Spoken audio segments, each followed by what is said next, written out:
Welcome to Time Blocking, your key to success. I'm Cheryl Garrison, founder and CEO of 50 Something Lifestyle. And I want to talk to you today about something that's going to help you in your new business as you get started as a new entrepreneur. And it is called time blocking. For the next few minutes, you will learn about how to incorporate time blocking into your business and hopefully make better use of the time that you have to run your business. Each of us is given 24 hours every day, 365 days a year. And what we do with that time can mean the difference between success in our personal life and greater success as an entrepreneur in our own business. If you look at the lady in this picture, she's a woman who is definitely busy and trying to juggle a lot of things at one time. And we each find ourselves doing that, especially if we're still working and trying to run our business part-time. But for me, as a full-time entrepreneur, I find myself having days like this. And because of time blocking, I've learned to get much more done because I've learned this technique. Let's first talk about the biggest challenges to our time. These are the things that keep us from getting stuff done. First, we do poor planning. We don't plan ahead. We just sort of start the day without any kind of priority list or anything. We just poorly plan, and that's the reason we don't make good use of our time. And number two is one thing that I think we're all guilty of: procrastination. I'll do it later. I'll do it tomorrow. I'll do it next week. I'll do it when it's sunny. I'll do it when the rain stops. I'll do it once the kids get home. Whatever that reason, we find a way to put things off and then at the last minute scramble to get them done. The third thing is distractions, and four, not focus. Those sort of go together.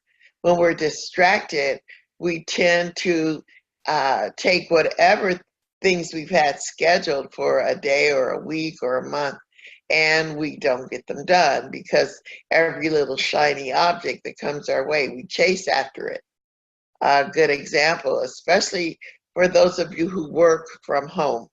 I had to learn early on that those little distractions that come when you've had your day planned, you have to learn to say, sorry, not today. Good example, when you have a set schedule and then a friend calls and says, hey, let's go hang out at the mall. And because you're not beholden to anyone, no one's clocking your time, no one's telling you when to come and go. I used to would just jump up and say, oh, sure, because I had all this time. And those little distractions were keeping me from getting things done. I finally learned to say, well, I can't do it today, but I can do it tomorrow, and plan it within my day, just as I would other things. And that was due to time blocking. We'll get to that process in just a minute. Let me ask you a question, or a couple questions. Are you unhappy with the progress you're making in your business or your personal life? Are you busy all day, but find yourself not getting the things done that you intended to do?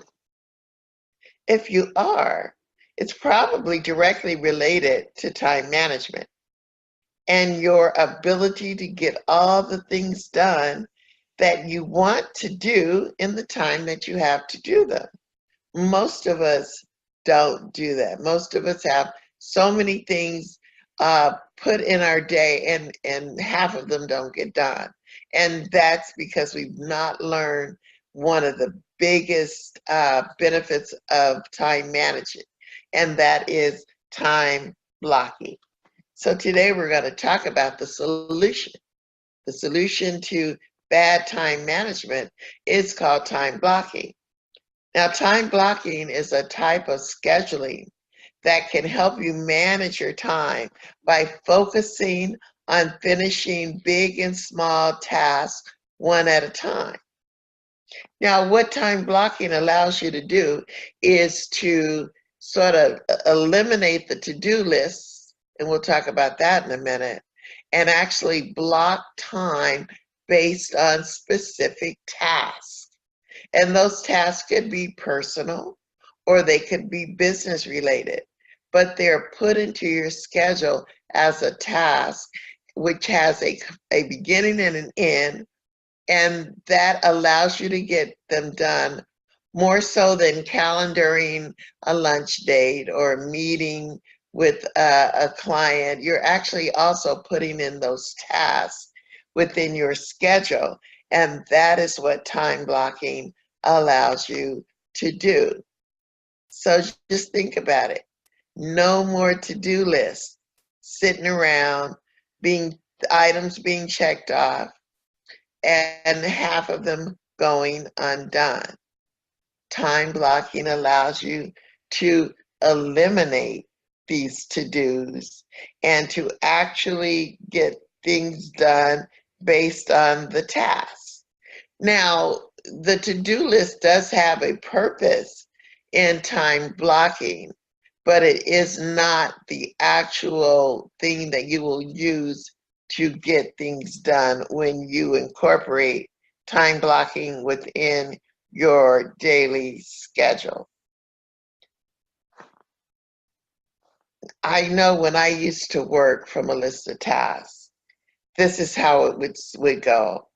I'd have my list of to-dos and I'd try to prioritize them. And then as I got them done, I checked them off, and then I'd notice that some of the bigger priority items I never got to. And then the next thing I knew, they were moving from one day to the next. And many of the biggest tasks or the more important tasks were just being thrown down the road and not getting done. And I knew that I needed to figure out a way to do things better. And so I said yes to time blocking.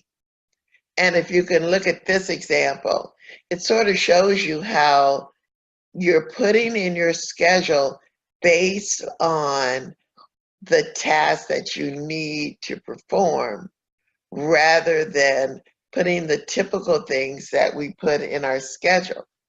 So before, my to-do list might have said, I'm going to email someone, I'm going to write my blog, I'm going to return calls, I'm going to do some social media posts, and then I'm going to connect with some new prospects. And those would be on my to-do list, as well as going to the grocery store or going to the gym and all those things. And as I would complete them, I check them off. But then when I look at my calendar, my schedule, there was no allotted time. I did not have those within a given section of my day, and so they could easily go undone. So without time blocking, I'd start my day or my week with a list, and of course, at the end of that day or at the end of that list or a week, I'd find that so many of those things were not completed. Now that I use time blocking, I'm finding that more and more things that I need to do are getting completed. So let's talk a bit about the benefits of time blocking. Time blocking forces you to plan ahead. And when you see we're getting ready to get into the elements of time blocking, you'll see how that happens. But it actually forces you to plan ahead. It is absolutely, undoubtedly, the best cure for procrastination.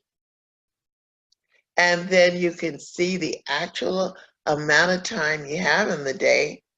And when you look at 24 hours and you looked at, mostly we're really, let's see, probably 6 to 8 hours that we're sleeping.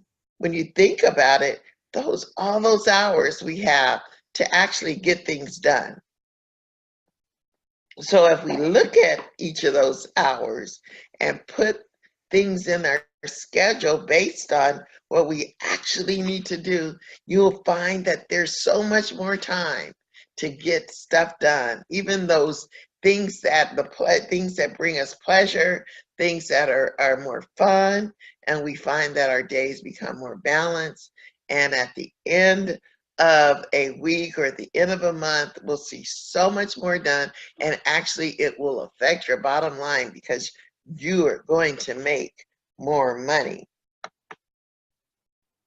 So let's talk a little bit now on how do you time block. And we'll go through each of these steps, and then I'm going to show you a couple examples of how you actually do this. And then there's a worksheet that goes along with this that after the video, you'll be able to take that worksheet and go directly to your calendar and time block. So step one, the first step that you want to do in time blocking is to identify your biggest priorities. Think about what's most important for you to work on in a given day. You may start even with the given week, and you know that this week I need to, this for example, for me, I do a lot of writing. This week I need to complete 3 chapters of my new book. Let's say that's my one of my high priorities. Things don't have to necessarily be completely completed, but you are making progress to complete, and it helps to get bigger projects done because you're identifying them as priority items.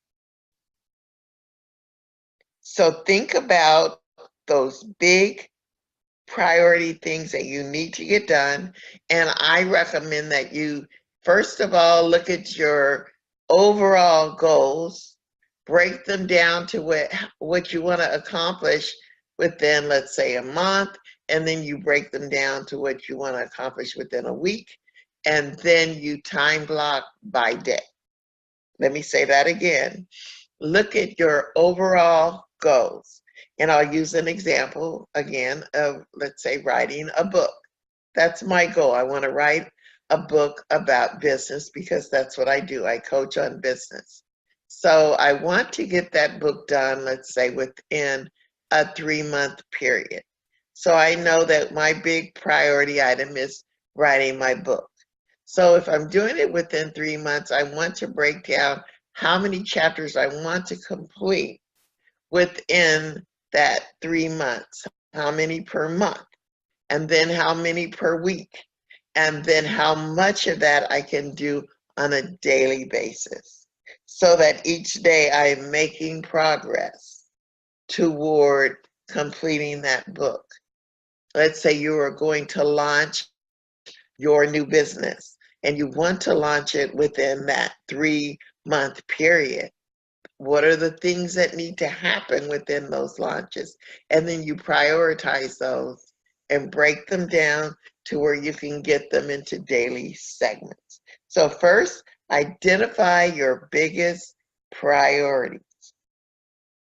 And then secondly, you want to make a list of your typical workday tasks. So these, beyond that big stuff, think about the things that you need to do on a daily basis to be successful in business. And most of those tasks are things like you want to do your posts, right? You want to do emails. If you're going to be in business, you should have an active email list. You want to make calls in case your business is based on personal calls. But those are your typical everyday. If you need to do your sales, like your accounting, and all the things that are typical workday tasks for your business. So step 2 is to make a list of those things. Step 3 is to make a list of the non-work activities that you do on a daily basis. Of course, every day we eat breakfast, and hopefully you're eating breakfast, lunch, and dinner. But as I say, you just eat breakfast and dinner. But that's part of your list. Going to the gym. If you do daily meditation, like Bible study, or if you have a weekly Bible study that you go to, or some kind of book club that you go to, those are non-work activities. If you and your husband have a date night, or if you're married, or those things that you do. If you have grandchildren and you know that every day you pick up the grandchild from school, put those things on a list. So make a list of all your non-work activities. Step 4, this is now we're getting to our actual schedule. You're looking at a schedule from starting, let's say, 5 a.m. and ending at 11 p.m. Let's just put that there. So you need to go through your schedule and block all non-negotiable time first. And this is especially important for those of you who are still working. If you're still working and doing your business part-time, the first thing you want to do is go in and block out work hours, because those hours you're not available to work your business. So you want to first block out work hours. Now, even though you're blocking out work hours, we're all given breaks. I know 30 years ago when I worked for someone, we had 2 or 3 breaks a day, plus your lunch. So make sure you leave your lunch open and you leave 2 breaks open during the day. But the other time, block that out as work. That's non-negotiable. Going to the gym is non-negotiable for some people. If you go to the gym 3 times a week, you block out that day that you're going to the gym that day. If daily meditation is non-negotiable, block those things out. If the evening, if it's you come home, if you're married or you have a significant other, that time in the evening, at dinner and after, non-negotiable. So put all those things and mark through them. They're non-negotiable, right? Or make sure you put them in your schedule first. And the reason you do this is because it lessens the stress. Most of us get so stressed out because we're trying to do work things during time we know that we shouldn't. And they cause us to feel either guilty because we're doing work on time that we're being paid, or either we're not paying attention to the people who need us. So if you take your child, you pick up your grandchild from school, that's non-negotiable time. So put that on first. And then step 5, the next thing you do is put those priority items on your schedule. So let's say we go back to the example of the book. If that is a high priority for me, the first thing I'm going to put in those times that are non-negotiable are things related to writing my book, writing a chapter, or doing research. Whatever that is during that time, I'm going to put that on my daily schedule, and I'm going to list it as a task. I'm not going to just block out business. I'm putting actually what I'm doing there. And then step 6 is to put those lower priority items, the things that you do like things that you can do or not do, those can go toward the end of the day for some of us, because that's the time we're winding down and we're not really at our peak in terms of our attention span and our creativity. For me, it's almost opposite. I'm more creative and more attentive later in the evening. So I put some of my higher priority items in the evening. And then step 7 is you're going to block out that flexible time or that downtime. You want to always do that. And once you've done step 1 through 7, you will find that on a daily basis, you'll get so much more work done and you will become so much more successful. So let's recap. Then I'm going to show you a couple examples. Step 1, identify your biggest priorities. Step 2, make a list of your typical workday tasks. Now this, we talked about those to-do lists. You're not going to work from this list. This is just so that you'll know what to put on your schedule. Step 3, make a list of your non-work activities. Step 4, block out non-negotiable time first. If you do work, have your business full-time, that non-negotiable time will probably consist of things that you need to do to get your business done, to work your business. Where those of us who work, have full-time jobs, might put work in that time period. Those who are entrepreneurs will put those entrepreneurial tasks in that non-negotiable time as well. Step 5, put your priority items on your schedule. Put your lower priority items at the end of the day, if that's when you are at your downtime. And then step 7, anything that's left over, that downtime, you put that within your schedule. So this is a very rudimentary example of block scheduling.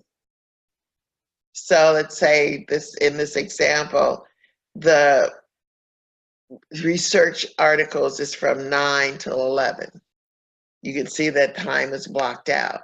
So during 9 to 11, there are no lunches or phone calls. That's reserved for research. At 11, reply to all emails. Then phone calls till 12:30. And then you see here where at 1 p.m. deep work.